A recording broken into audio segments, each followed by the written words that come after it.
Olá! Finalmente vou falar sobre esse tema controverso que é: qual é o efeito da falta do pai na mente, na vida de uma pessoa? Aguarda aí que eu vou falar no vídeo de hoje.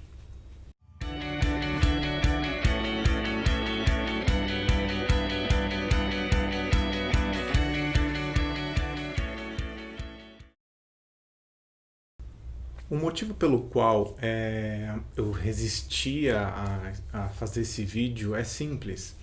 A gente vem passando por muitas mudanças na sociedade, a gente vem se dando conta cada vez mais de uma série de vieses ao longo da história que aconteceram por conta de uma visão estereotipada do que o homem tem que ser, do que uma mulher tem que ser. O homem tem que ser forte e frio e prático, e a mulher tem que ter doce, de ser doce, cândida, pura, quase virginal.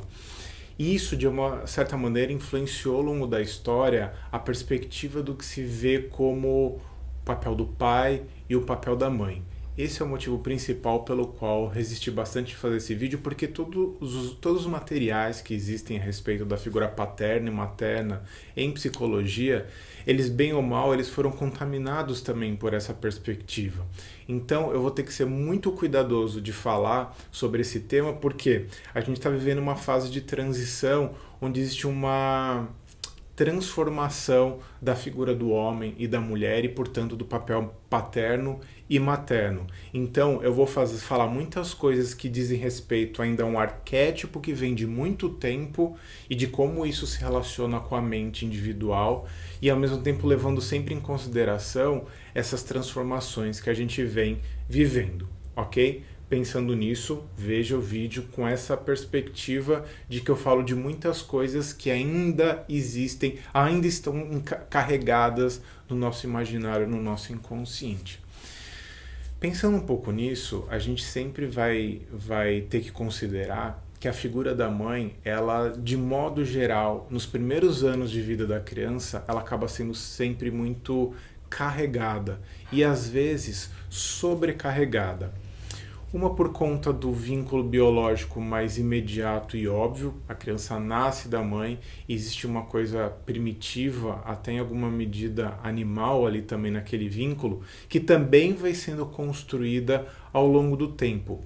Mas o aspecto visceral, ele é muito poderoso dentro dessa perspectiva da vinculação da mãe e com o bebê. Gostando ou não gostando, existe uma simbiose, uma conexão que está ali. 9 meses aquela criança esteve no útero daquela mulher e toda aquela relação existente da mente da mãe com a mente da criança, informação do cérebro, de tudo, fenótipo, tudo aquilo está ligado a essa dimensão mais primitiva. As mulheres são obrigadas a sentirem isso?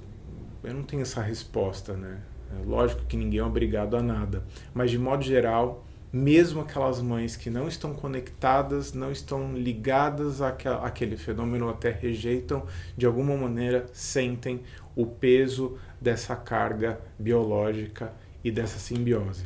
Por conta disso, essa simbiose da mãe com a criança tende a ser mais prolongada do que simplesmente uma figura.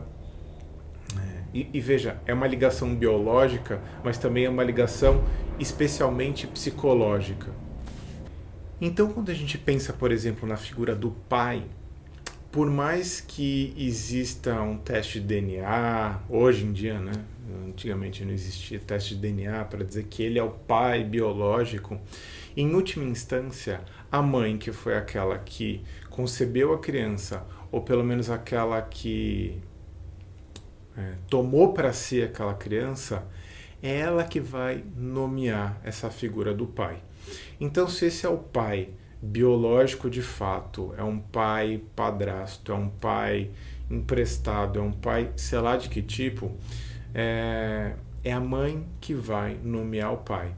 E isso a gente está falando também de uma questão primitiva de muito tempo, porque até que se prova o contrário, como é que você vai saber?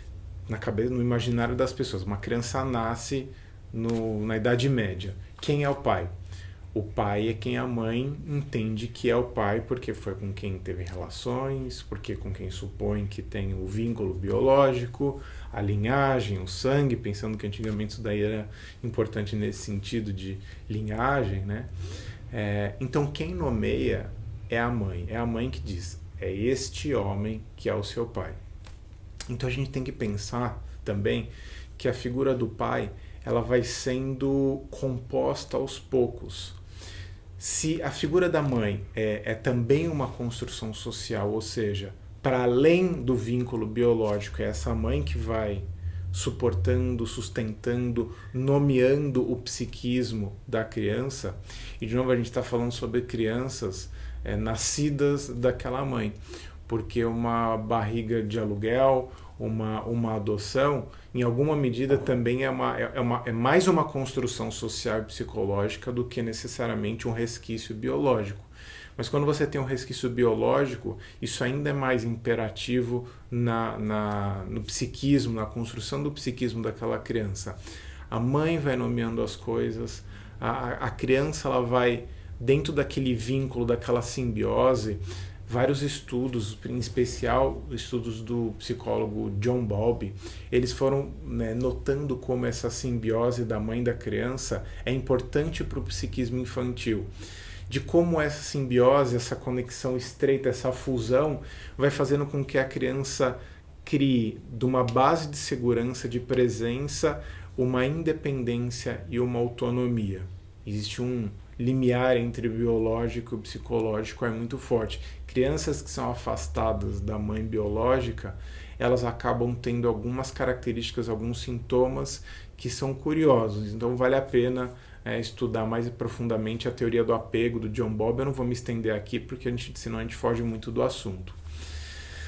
Então quando a gente pensa nessa base de simbiose necessária da criança com a mãe, e aí o pai sendo nomeado gradativamente, seu pai, vem cá pai, vem cá pai, vem cá pai, a gente já está falando sobre a importância da figura paterna para com esse vínculo que é binário, que é uma díade, para um vínculo trinário, que é esse triângulo pai, mãe, criança.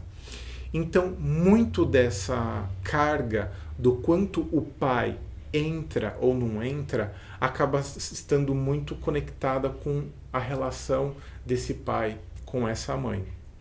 E aí a gente já começa a pensar em uma questão importante quando a gente fala de ausência do pai. Então, a ausência do pai. O que quer dizer isso?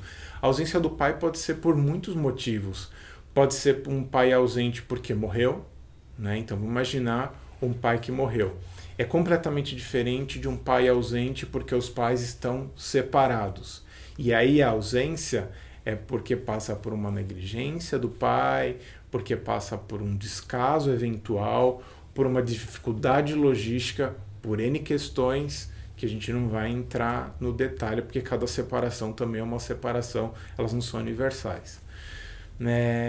Pode ser por um pai presente, ele até está fisicamente presente na casa, mas ele está ausente, então também pode ser uma questão nesse sentido. E pode ser também um pai ausente fisicamente, sei lá, um astronauta, um caminhoneiro, sei lá, alguém que tem um trabalho muito maluco. A gente tem que pensar também sempre nessa coisa da licença paternidade, como ela é problemática, né?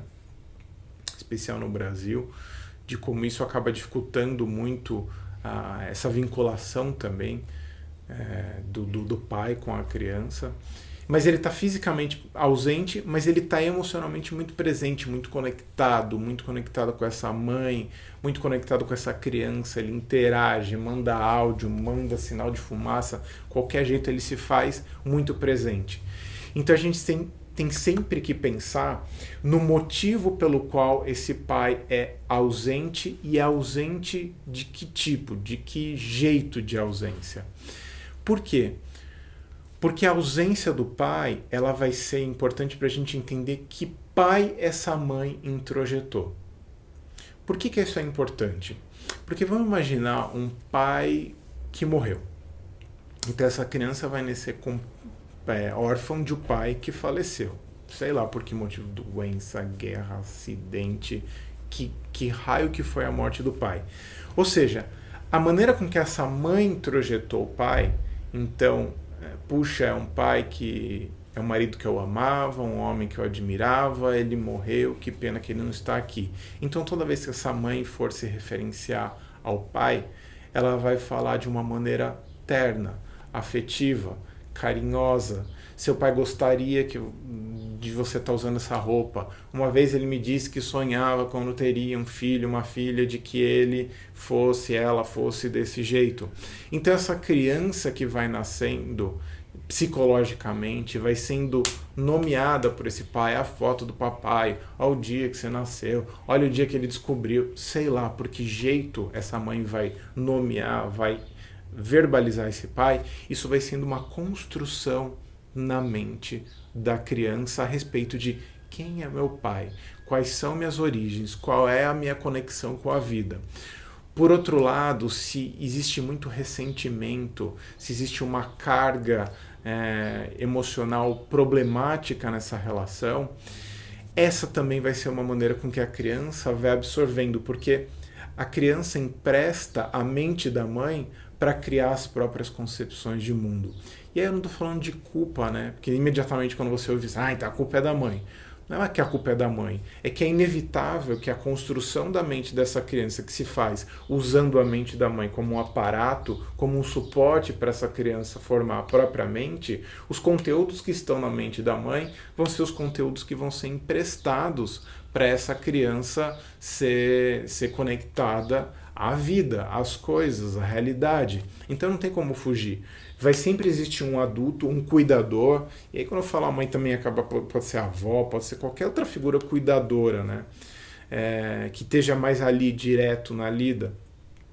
É baseado nessa mente, nesse suporte, nessa visão de mundo que a criança vai se construir. Então, se essa visão é problemática, é distorcida, é carregada de ódio, essa criança também vai construindo a visão do pai e, portanto, dela própria, baseada nessa sobrecarga. Algo como: eu não posso amar esse pai imaginário, essa outra figura que eu tenho como pai não é um pai bom. Então isso pode fazer uma conexão na mente da criança de diferentes formas. Algumas vão desenvolver um desprezo, e esse desprezo vai ter uma função na mente delas, na personalidade delas, uma indiferença, um esquecimento, e isso vai causar efeitos diferentes no imaginário. Pense sempre isso. É sempre no imaginário que a gente está falando. A gente não está falando de A mais B é BA. As coisas não são óbvias assim quando a gente fala de comportamento e de psicologia, principalmente quando a gente está falando sobre esse assunto delicado que é a paternidade e a maternidade. Então, a introjeção da mãe é um elemento importante. Quando a gente está falando também de a figura da ausência do pai, a gente está falando de um papel de um terceiro que ele tem uma função importante na dinâmica do bebê e da criança. De modo geral, a psicologia fala de um papel de interdição. Interdição quer dizer o quê? É um terceiro elemento que ele vem contrapor essa simbiose. Não é como se ele viesse estragar a brincadeira, mas é como se ele viesse trazer um dado de realidade. É como se ele viesse trazer um elemento alternativo, um ponto de fuga, um ponto de refúgio para essa figura da mãe. Então é como se ele viesse trazer essa mãe para fora daquele universo e aquilo que criasse um efeito sobre a criança que eu vou falar com mais calma. Então, existe um papel de interdição nessa simbiose mãe-bebê que vai ser importante para o surgimento de um mundo interno enriquecido. Porque vamos imaginar que a criança ficasse a vida inteira simbiótica com a mãe emocionalmente. Isso acontece. Não é só o bebê que fica simbiótico. É essa dificuldade de desconexão da figura essencial, central da vida numa única imagem. Então, essa criança ela vai ter menos recursos no sentido de ela vai simbolizar de uma maneira menos adequada. O que é simbolizar? Ela vai se descolar da realidade, dessa realidade do prazer, dessa realidade do imediatismo, dessa realidade do sou atendida, sou o centro da vida de alguém. Ela vai ter a dificuldade de criar um mundo interno com mais riqueza. Ela vai criar, lógico, né? Ela vai ter uma mente, ela vai se desenvolver em outros sentidos. Mas o ponto é, isso vai ser mais dificultado se a gente puder falar resumidamente nesse aspecto. Uma coisa que eu sempre esqueço de avisar as pessoas é: se inscreva no canal. Às vezes eu paro no meio do vídeo para poder falar isso. Então se inscreva aqui embaixo, tem um botãozinho se inscrever, assine a notificação. A gente está muito feliz que o canal vem crescendo, as pessoas vêm divulgando, então agradeço de coração se você puder se inscrever e compartilhar com as pessoas que você ama e que se interessam sobre esse assunto em especial. Aliás, quando eu faço esse tipo de quebra para poder avisar de uma coisa prática, uma coisa logística, e isso faz um pouco de sentido quando a gente pensa na representatividade da figura paterna. A figura materna, ela representa, e quando eu falo figura materna, é a figura cuidadora. Poderia ser, por exemplo, um pai agindo nesse lugar. Então, o lugar de figura materna não é mãe, mulher. Pode ser a figura cuidadora mais acentuada que esteja ali com a criança. Aquela figura de simbiose, de cuidado, de alimentação, de olhar atento e dedicado. Então, quando a gente fala de figura paterna, quando a gente fala dessa figura que simboliza esse terceiro elemento na relação mãe-bebê, a gente está falando sobre algo que vem cortar, vem trazer um princípio de realidade, algo da regra, algo da norma, algo da lei, algo do mundo exterior àquele reino encantado que é criado entre a mãe e o bebê. É aquele princípio de realidade que traz um elemento de frustração, de quebra, que ele mostra que não é possível que a mãe e o bebê fiquem 24 horas ligados o tempo todo. Quer dizer, eles podem até tentar, ainda que tentassem, mas não é possível. Então, a figura, essa figura do terceiro elemento, que também pode ser de alguma maneira o trabalho, algo que traga as pessoas para fora daquela simbiose, ele vai ser um elemento super importante na fundação do psiquismo que vai amadurecendo, porque ele vai trazendo essa questão da adaptação à realidade e dos elementos frustrantes e de perda da realidade. A quebra da fantasia um pouco narcísica de que o mundo diz respeito só a mim. Olha que papel importante, que função importante essa quebra tem no psiquismo da criança. Porque ela vai entendendo que ela não é o Deus Sol do universo, que existem outras coisas com as quais essa mãe tem relação para além da criança. Então, quando uma mãe fala assim: vou voltar para o trabalho, eu preciso me dedicar para mim mesma, isso é um princípio de realidade. Esse é um elemento que essa mãe chega na conclusão, então esse é um triângulo que ela forma. Ela olha para fora daquela relação binária e fala. Então, quando a gente fala também de elemento materno, o elemento paterno, a gente está falando também dessa figura interna, simbólica, que a mãe vai atuar dizendo: olha, tem uma realidade para além dessa fantasia, dessa relação gostosa que está sendo aqui, produtiva em vários sentidos, difícil também em vários sentidos, mas que eu preciso me conectar. Então, essa figura paterna, ela se confunde entre uma figura real de uma pessoa e uma figura simbólica, que é algo internalizado também da mãe com ela mesma. O que acaba ficando, vamos dizer assim, no imaginário de uma criança que não tem a figura paterna, e a gente está falando especialmente da figura cuidadora também, que se contrapõe à da mãe, e se complementa à da mãe. Muitas fantasias de não merecimento e de abandono. O sentimento de que, de alguma maneira, eu não fui digno, não fui digna de uma atenção especial, de que eu não fui o suficiente. Isso pode disparar N questões na fantasia de uma criança. Isso pode ser nem consciente, né? Então a criança pode não ficar pensando, nossa, eu não mereço. Mas aquilo pode estar no ar, no ambiente, naquilo está em volta da criança. Um certo sentimento de pesar das pessoas, de dó, de incapacitação daquela criança. E então essa criança ela pode, não é que ela vai. Não tem nenhuma determinação. A gente tem que ser muito cuidadoso com generalização nesse caso, porque a gente está falando de um modelo mental que pode se dar em várias circunstâncias, então tudo depende. A minha perspectiva das coisas ela é sistêmica sempre. Não adianta a gente falar que uma coisa causa outra de forma linear. Então, vários elementos presentes, eu estou tentando abranger várias coisas juntos, por isso que esse assunto é delicado. Então esse sentimento de abandono ou de falta de merecimento pode ou não estar no ar por conta dessa falta dessa figura paterna.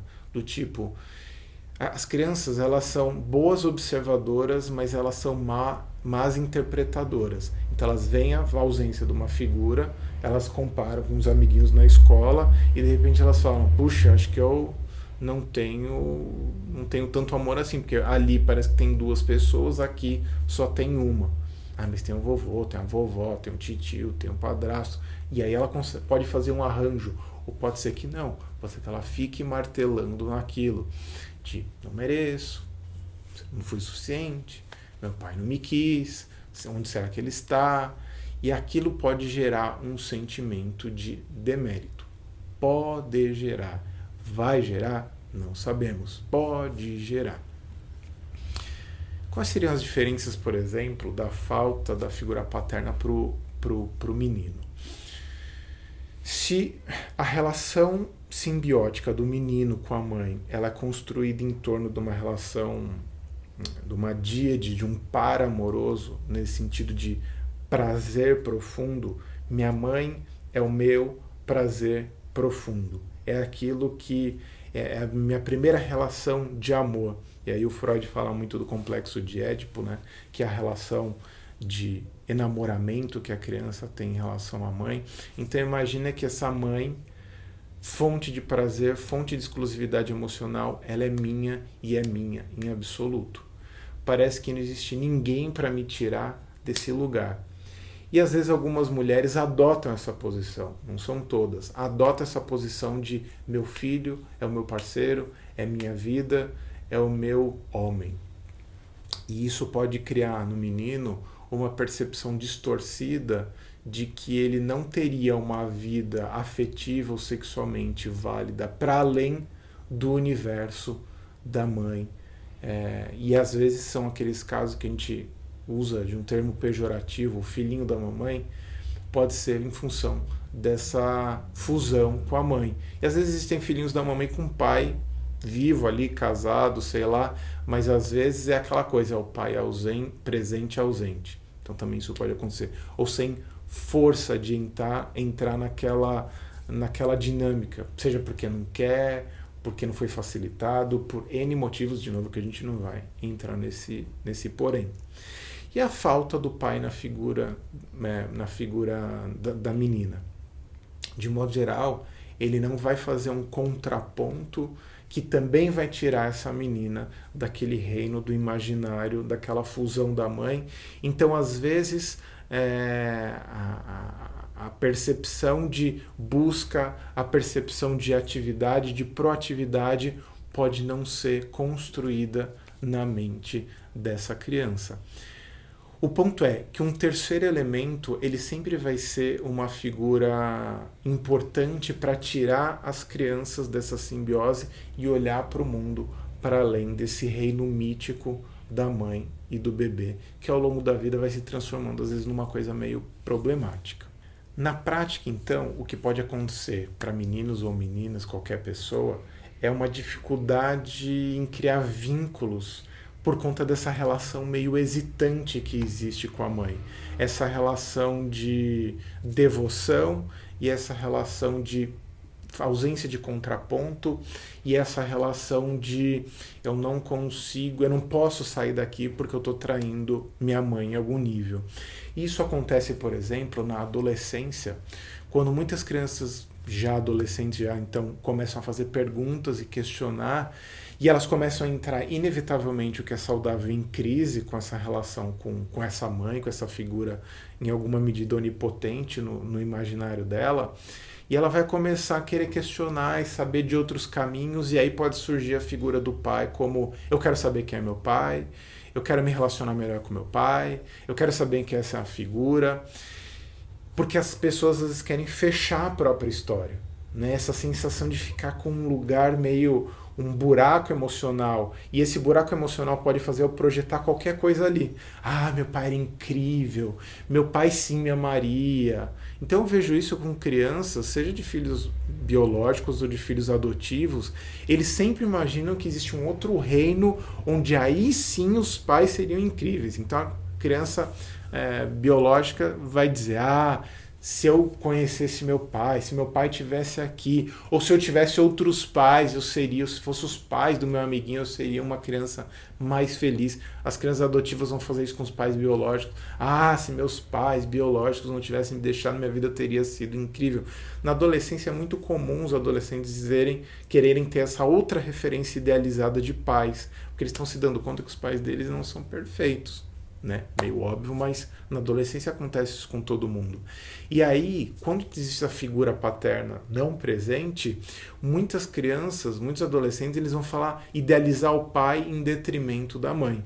E aí é uma bagunça, né? A mãe vai ficar sentida, querer você a vida inteira, fiz tudo por você, agora você fantasiando com seu pai, aquele canalha, sei lá, qualquer coisa nesse sentido, se tiver uma visão negativa, está querendo, e aí a criança também, ela sente que ela não pode fechar a história dela porque ela não tem uma boa referência do pai, ela não vai se comunicar, o pai divorciado ou o pai morto, olha que história. Então a criança ela pode ficar com um sentimento de ansiedade e com uma projeção se essa história não é bem vinculada, não é bem veiculada. Então, às vezes vale mais a pena a mãe dar o suporte para essa conexão com o pai e colocar os preconceitos, as ideias, as mágoas dela de lado e pensar nessa história que a criança quer concluir, acabar dentro dela, do que ela ficar barrando, bloqueando esse processo que pode se transformar meio que numa sensação de dívida emocional, dívida moral da criança com o pai.